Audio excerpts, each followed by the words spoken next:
সাল 1856 ভারতবর্ষের মুসলমানদের জন্য অনেক কঠিন একটি সময়, কারণ ভারতবর্ষে হাজার বছর ধরে চলতে থাকা মুসলমানদের রাজত্বকে ব্রিটিশরা দখল করে নেয় এবং তারা মুসলমানদের উপর বিভিন্নভাবে অত্যাচার এবং নির্যাতন চালানো শুরু করে দেয়। যারাই তাদের বিরোধিতা করত তাদেরকে তারা নির্মমভাবে হত্যা করে দিত।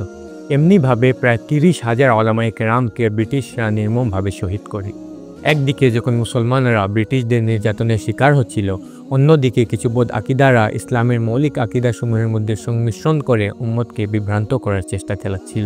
এরই ধারাবাহিকতায় ভারতের কাদিয়ান শহরে গোলাম আহমদ নামক একজন ব্যক্তি রাসূলুল্লাহ সাল্লাল্লাহু তাআলা আলাইহি ওয়াসাল্লামের শেষ নবী হওয়াকে অস্বীকার করে এবং নাউজুবিল্লাহ নিজেকে নবী বলে দাবি করা শুরু করে দেয়, যার কারণে উম্মতের মধ্যে বিভিন্ন ধরনের বিভ্রান্তি ছড়িয়ে পড়ে এবং অন্য এক দল রাসূলুল্লাহ সাল্লাল্লাহু তাআলা আলাইহি ওয়াসাল্লামের শান ও মানকে ক্ষুণ্ণ করার লক্ষ্যে বিভিন্নভাবে রাসূলুল্লাহ সাল্লাল্লাহু তাআলা আলাইহি ওয়াসাল্লামের শান ও আজমতের উপর হামলা চালানো শুরু করে দেয়। আউলিয়া কিরামের তাজিমকে তারা শিরক বলে আখ্যায়িত করে এবং মুসলমানদের মধ্যে চলতে থাকা বিভিন্ন ধরনের সাংস্কৃতিক এবং ধর্মীয় কার্যাবলীকে তারা বিদআত বলা শুরু করে দেয়।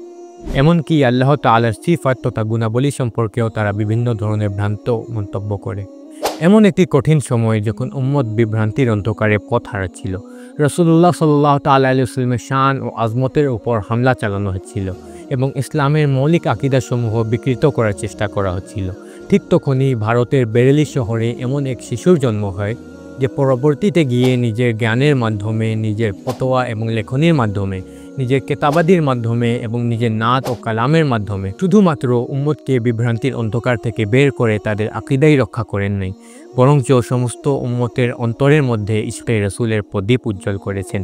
তিনি আর কেউ নন, তিনি হচ্ছেন 14 শতাব্দীর মুজাদ্দিদ আলা হযরত ইমামে আহলে সুন্নাত ইমাম আহমদ রেজা খান রাহমাতুল্লাহি তাআলা আলাইহি। ভিউয়ার্স, যখন মহান ব্যক্তিদের শৈশবকালকে দেখা হয় তখন সেটা অন্যান্য সাধারণ শিশুদের তুলনায় আলাদা হয়ে থাকে, কেননা ভবিষ্যতের মধ্যে যাদেরকে বড় ধরনের কাজ করতে হয় ছোটবেলা থেকেই তাদের মধ্যে সেই বিশেষ গুণগুলো দেখা যেতে শুরু হয়ে যায়। যদি কথা বলা হয় আলা হযরতের শৈশবকালকে নিয়ে, তাহলে তিনি ছোটবেলা থেকেই অসাধারণ গুণাবলী, মেধা, প্রজ্ঞা এবং স্মৃতিশক্তির অধিকারী ছিলেন।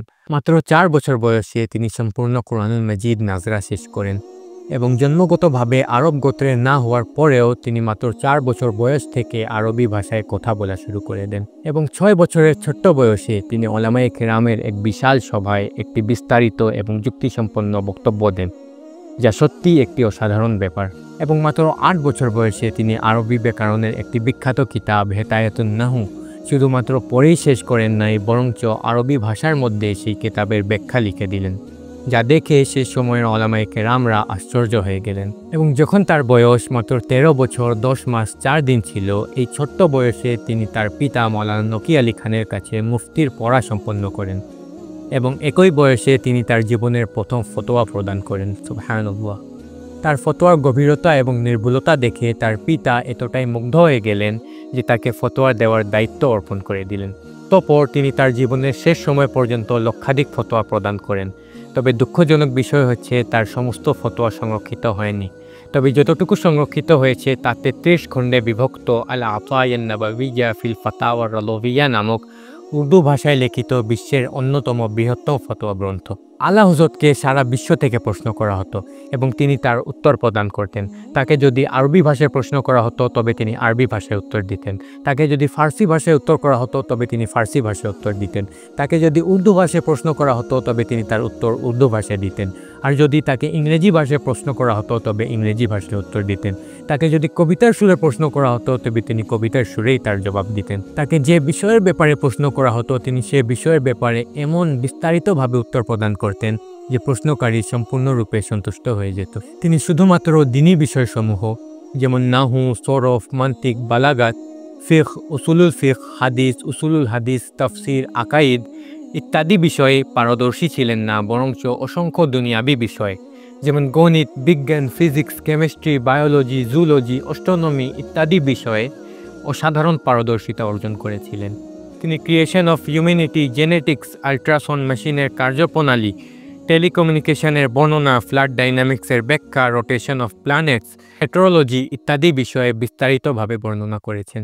তিনি গণিতের মধ্যে এমন পারদর্শী ছিলেন যে তার সময়ের বড় বড় গণিতবিদরাও যখন কোনো গাণিতিক সমস্যার সমাধানে ব্যর্থ হয়ে যেত তখন তারা তার শরণাপন্ন হতো এবং তিনি নিমিষের মধ্যেই সেই সমস্যাগুলোর সমাধান করে দিতেন। সুবহানাল্লাহ। তিনি জ্যোতির্বিজ্ঞানে এমন পারদর্শিতা অর্জন করেছিলেন যে দুপুরের মধ্যে সূর্য দেখে এবং রাতে তারকারাজি দেখে তিনি সঠিক সময় বলে দিতে পারতেন এবং তা এতটাই নিখুঁত হতো যে প্রতিটি সেকেন্ড ঘড়ির সাথে মিলে যেত।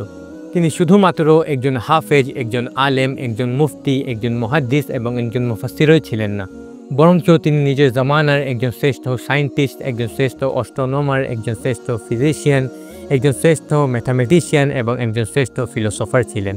তিনি এমন জ্ঞান এবং প্রজ্ঞার অধিকারী ছিলেন যে পাকিস্তানের জাতীয় কবি ডক্টর ইকবাল বলেছেন, যদি আমাদের সময়ে ইমামে আজম আবু হানিফাকে দেখতে চাও তাহলে আলা হজরতকে দেখে নাও। আল্লাহ তাআলা আলা হজরতকে এমন স্মৃতিশক্তি দান করেছিলেন যে যখন লেখকগণ কোনো কিছুর রেফারেন্স খুঁজে পেতেন না তখন তারা আলা হজরতের কাছে আসতেন এবং আলা হজরত নিমিষের মধ্যেই বলে দিতেন এটি অমুক বইয়ের অমুক পৃষ্ঠার অমুক নম্বর লাইনে রয়েছে। সুবহানাল্লাহ। আলা হজরত জানতে পারলেন যে কিছু সংখ্যক লোক তাকে হাফেজ বলে সম্বোধন করে, অথচ তিনি সেই সময় হাফেজ ছিলেন না। তাই তিনি তখনই নির্ধারণ করলেন যে তিনি কোরআনুল মজিদ হেফজ করবেন। অতঃপর তিনি এশার নামাজের জন্য অজু করার পর থেকে নিয়ে জামাত শুরু হওয়া পর্যন্ত মধ্যকার এই অল্প সময়ে কোরআনুল মজিদ হেফজ করা শুরু করেন এবং তার মেধা এতটাই তীক্ষ্ণ ছিল যে তিনি এই অল্প সময়ে এক পারা কোরআনুল মজিদ হেফজ করে নিতেন। এভাবে তিনি মাত্র 30 দিনের মধ্যে 30 পারা কোরআনুল মজিদ হেফজ করা সম্পন্ন করে নিলেন। সুবহানাল্লাহ। আল্লাহ হযরত রাহমাতুল্লাহি তাআলা আলাইহি 55টির অধিক বিষয়ে 1500 কিতাব রচনা করেছেন, যার মধ্যে 240টি হচ্ছে ইলমুল হাদিসের বিষয়ে, 90টি হচ্ছে ইলমুল ফিকহের বিষয়ে এবং সায়েন্সের বিষয়ে একটি দুটি নয় বরঞ্চ 100টির অধিক কিতাব রচনা করেছেন। সুবহানাল্লাহ। যখন কোরআনুল মজিদের অনুবাদের নামে সাধারণ মুসলমানের ঈমান কেড়ে নেওয়া হচ্ছিল তখন আলা হযরত রাহমাতুল্লাহি তাআলা আলাইহি তার তরজমা গ্রন্থ কনজুল ঈমান রচনার মাধ্যমে লাখো মুসলমানের ঈমানের হেফাজত করেন, যা আজও সারা বিশ্বের মধ্যে উর্দু ভাষায় রচিত তরজমা গ্রন্থসমূহের মধ্যে অন্যতম শ্রেষ্ঠ তরজমা গ্রন্থ। যখন তিনি রাহমাতুল্লাহি তাআলা আলাইহি নাতে রাসূল সাল্লাল্লাহু তাআলা আলাইহি ওয়াসাল্লাম লেখা শুরু করলেন তখন বড় বড় কবিদেরকেও পিছনে ফেলে দিলেন। তার লিখিত নাত গ্রন্থের নাম হচ্ছে হাদায়েকে বখশিশ। তার নাতসমূহের মধ্যে এমনভাবে রাসূলুল্লাহ সাল্লাল্লাহু তাআলা আলাইহি ওয়াসাল্লামের শান ও আজমত এবং প্রশংসা বর্ণনা করা হয়েছে, যা পাঠ করা এবং শোনার মাধ্যমে মনের মধ্যে ইশকে রাসূল সাল্লাল্লাহু তাআলা আলাইহি ওয়াসাল্লামের প্রদীপ প্রজ্বলিত হয়। তার লিখিত সমস্ত নাতই হচ্ছে বিশ্ববিখ্যাত। তার মধ্যেও উল্লেখযোগ্য হচ্ছে লম ইয়াতি নযীরুকা ফি নযলিন মিসলে তু নশুদ পয়দা জানা।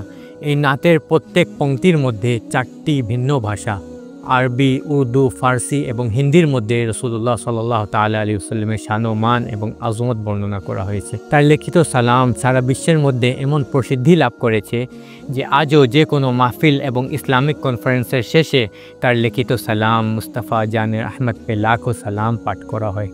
রাহমাতুল্লাহি তাআলা আলাইহি এমন আশিকে রাসূল ছিলেন যিনি জাগ্রত অবস্থায় রাসূলুল্লাহ সাল্লাল্লাহু তাআলা আলাইহি ওয়াসাল্লামের দিদার লাভ করেছেন এবং তিনি নিজেই বর্ণনা করেছেন যে আমার অন্তরকে যদি 2 ভাগে বিভক্ত করা হয় তাহলে খোদার কসম একটির মধ্যে লেখা হবে লা ইলাহা ইল্লাল্লাহ এবং অন্যটির মধ্যে লেখা হবে মুহাম্মাদুর রাসূলুল্লাহ সাল্লাল্লাহু আলাইহি ওয়াসাল্লাম। এবং 1921 খ্রিস্টাব্দে শুক্রবারের দিন ঠিক আজানের সময়ে যখন মুয়াজ্জিন হাইয়া আলাল ফালাহ বলে তিনি রাহমাতুল্লাহি তাআলা আলাইহি কালেমা শরীফ পাঠ করেন এবং এই ফানি দুনিয়া থেকে ওয়াফাত লাভ করেন। বর্তমানে তার ওয়াফাতে শতাধিক বছর অতিবাহিত হয়ে গেছে, তারপরেও সারা বিশ্বের মধ্যে তাকে স্মরণ করা হয়, তার কেতাবাদি অধ্যয়ন করা হয় এবং বড় বড় ইউনিভার্সিটিতে তাকে নিয়ে রিসার্চ করা হয়। বিশ্বের মধ্যে অনেক বড় বড় জিনিয়াস এসেছে, তবে যখন আলা হজরতের লাইফ নিয়ে রিসার্চ করা হয় তখন বড় বড় স্কলাররা এটি বলতে বাধ্য হয়ে যায় যে আলা হজরত রাহমাতুল্লাহি তাআলা আলাইহি সুপার জিনিয়াস ছিলেন।